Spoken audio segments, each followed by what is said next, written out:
تو وہ اس کے شکار ہو جاتے ہیں. تو ایک تو ترقی یافتہ ممالک کو بھی اس کی ذمہ داری لینی ہوگی, کیونکہ انہی کی وجہ سے ان کو معاوضہ ادا کرنا ہوگا, انہی کی وجہ سے یہ سارا کچھ ہو رہا ہے. اور وہ اپنے یہ لیے بے بندوبست لگام, بھی کر سکتے ہاں ہیں. مہران صاحب, یہ جو بے لگام لالچ ہے انسان کا, اور وہ جو کائنات کے ساتھ جنگ کی جو صورتحال ہے نا, فیض صاحب نے تو یہ کہا تھا کہ جیسے شوق نبرد ہو ہم سے جائے تسخیر کائنات کرے. تو کائنات کو مسخر کرنے کا جو سلسلہ ہے یہ بہت خطرناک ہے انسان کے لیے, کیونکہ انسان ہی کائنات میں آباد ہے. تو ایک تو یہ ذہن میں کہ جو جب انسانی اعمال کی بات ہوتی ہے تو اصل میں ان انسانی اعمال کی بات ہوتی ہے. پھر جو دوسری بات بڑی اہم ہے اس میں, جو جنگل, جو پہاڑوں اور برساتی نالوں کے راستے ہیں, ان میں لوگ بڑے بڑے مکانات تعمیر کرتے ہیں. آپ دریا سوات پہ دیکھ لیں, یہ منگورا سے شروع ہو کہ آپ کالام تک جائیں, دوسرے دریاؤں پر بھی ایسا ہی ہے. تو وہاں پہ دریاؤں کا جو پاٹ ہے, اس پاٹ ہی کے اندر لوگوں نے کئی منزلہ عمارتیں اور ہوٹل کھڑے کیے ہیں تاکہ منافع زیادہ کما سکیں. تو منافع خوری کا جو عمل ہے, منافع ضرور ہونا چاہیے, لیکن وہ کائنات کے بدلے نہ ہو, وہ ماحول کے بدلے نہ ہو, وہ نقصان کے بدلے, یعنی چھوٹا سا فائدہ نقصان کے بدلے بہت بڑا نقصان ہے اصل میں. تو ایک مثلا ریور پروٹیکشن بل ہے خیبر پختونخوا حکومت کی, مثلا میں اس کی طرف آتا ہوں. میں اصل میں آپ کو اس لیے روک رہا ہوں کہ ہم کیٹیگری بنا سکیں. جی بالکل. پہلی کیٹیگری آپ نے یہ بنائی کہ یہ جو ریاستیں ہیں, بین الاقوامی طاقتیں ہیں, یا یہاں پہ ہیں, اس لیول پہ بہت زیادہ لالچ ہے, اور وہ لالچ اس صورت میں نقصان دیتا ہے. دوسری چیز ہے جو معاشرے کے لیول پہ انڈیویجول یا جو کمپنی, مقامی کمپنی, ہوٹل کی کمپنی یا آرکیٹیکٹ وغیرہ جو ہوتے ہیں, بلڈرز ہوتے ہیں, ان کی. تو یہ دو آپ نے لالچ بتا دیے ہیں. تیسرا آپ بتا رہے تھے کہ اس میں جو اسٹیٹ کی اندرونی جو پالیسیز, جو پالیسی لیول پہ ہے, مثلا مثال کے طور پہ خیبر پختونخوا میں کچھ سال پہلے ایک بل بنا جس کو ریور پروٹیکشن بل کہا گیا, دریا سوات کے کنارے. اب یہ جو ریور پروٹیکشن بل تھا وہ یہ تھا کہ دریا کے کنارے ایک خاص مقام پہ, مطلب جو ایک خاص فاصلے پہ آپ عمارت بنا سکتے ہیں, اور اس کے لیے بھی شرائط رکھی گئیں کہ اس طرح کی عمارت آپ بنا سکتے ہیں. ایک خاص فاصلے کو چھوڑ کے آپ نہیں بنا سکتے, خاص فاصلے کو چھوڑ کے بنا سکتے ہیں, اس کے بغیر آپ نہیں بنا سکتے. تو بدقسمتی سے خیبر پختونخوا میں ایسی حکومت رائج ہے پچھلے 10 سال سے جس کا اس زمین کے ساتھ کوئی ربط نہیں ہے, لوگوں کے ساتھ کوئی تعلق نہیں ہے. تو انہوں نے کیا کیا, جو شخصی مکانات تھے, جو پرائیویٹ مکانات تھے, ان کو تو ڈیمولش کر دیا, ان کو ختم کر دیا, لیکن جو بڑے بڑے ہوٹل, ان ہوٹلوں کے ٹھیکے دیے لوگوں کو. تو بڑے بڑے ہوٹل بن گئے.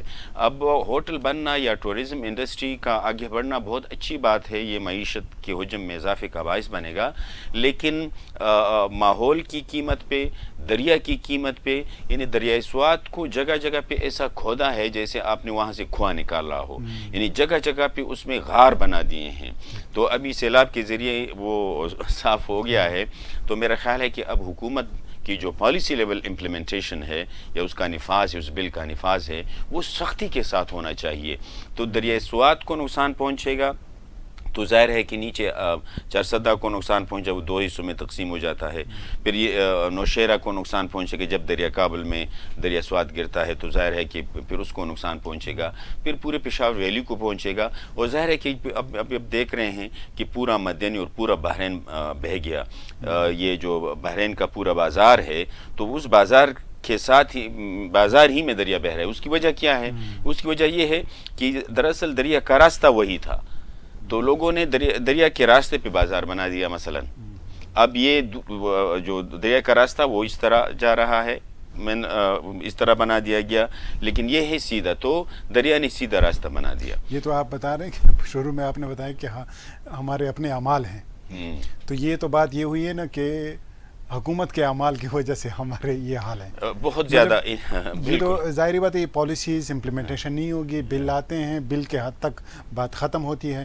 تو اس کا مطلب ہے اس کی امپلیمنٹیشن کی بنیاد پہ یہ قانون ساری- کی نہ صرف ہے کہ قانون بنتا نہیں، پہلے تو قانون بنتا نہیں ہے جو لوگوں کے نہ مفاد کوئی- کا نہ قانون کوئی ہو. ترجیح ہے. ہاں، اس کی ترجیح بھی نہیں ہے، نہ لوگوں کے مفاد کی ترجیح نہیں ہے، نہ ان کی ترقی ان کی ترجیح ہے، نہ ان کی بہتر زندگی ان کی ترجیح ہے، نہ معیار زندگی کو بڑھانا جو سلسلہ ہے نہ اس کی ترجیح ہے، نہ ان کی تعلیم کی، نہ صحت کی، نہ ان کی آبادی کی، نہ بقا کی ترجیح وہ نہیں ہے. لیکن اگر کچھ ہو بھی جاتا ہے تو پھر اس پہ عمل نہیں کیا جاتا، اس قانون کو نفاذ میں نہیں لایا جاتا تاکہ لوگوں کو فائدہ نہ پہنچے، یعنی کسی نہ کسی شکل میں لوگوں کو فائدہ نہ پہنچے. تو آپ دیکھ رہے ہیں اس صورت میں کہ ایک تو بین الاقوامی طور پہ جو نیو لبرل اکانومی کرونیزم جو کہ کیپٹلسٹ کرونیزم ہے اس کے حوالے سے جو بڑی بڑی کمپنیاں اور بڑی بڑی کمپنیوں نے سب چیزوں کو چیزیں بنا کے بیچنا شروع کر دیا، اور اس بیچنے کی عمل اور منافع خوری کے لیے سب کچھ داؤ پہ لگا دیا، اور اس کے لیے بہت زیادہ فاسل فیولز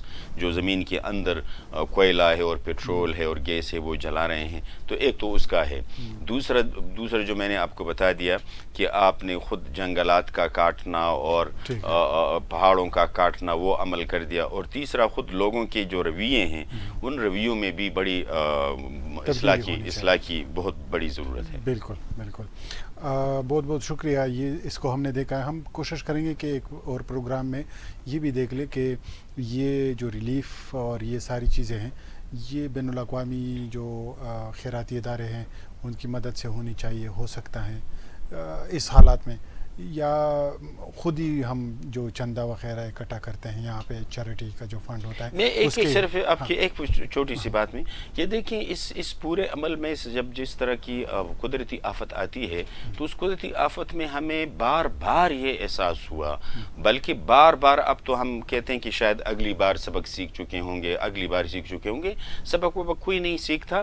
دیکھیں یہ جو آپ کا میٹیورولوجیکل ادارہ ہے، مثلا موسمیاتی اطلاعات کا ادارہ، وہ فیل ہو جاتا ہے.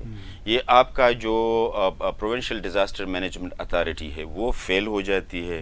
نیشنل ڈیزاسٹر مینجمنٹ اتھارٹی وہ فیل ہو جاتی ہے.